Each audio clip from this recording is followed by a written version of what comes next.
mga bra, sa mga gantong outfit o mahilig ka mag-strapless, ito may i-recommend ako sa inyo. Gantong bra lang naman yung gamit ko. Sa non-wiring bra nga pala to, na strapless siya, na wala siyang lagayan dito na pinaka-strap or pwede siya mga gantong outfit. Malambot nga pala to na hindi talaga siya kumukulubot kahit anong laban natin. At meron nga pala tong available sizes dyan. At ganito naman yung details niya. Kaya kung mga plus chested kayo, walang problema kasi sapong-sapo talaga yung mga bogalya natin dyan.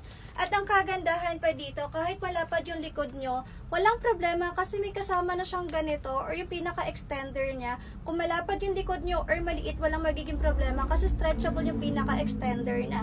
At hindi lang isa, kundi dalawang extender yung kasama niya. Kung nahilig din kayo sa mga backless, walang magiging problema. Ganito yung taas nyo pa yung kamay nyo dyan, kahit tumakbo-takbo kayo, hindi talaga siya basta-basta nalalaglag.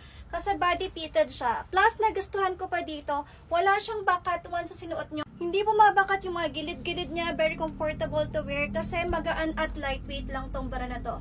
Kaya kung naghahanap kayo ng mga bra na perfect sa mga gantong outfit at mahilig kayo mag-tube or strapless, ito, ilalagay kinig natin dyan sa basket, i-go nyo na hanggat meron pa tayong available.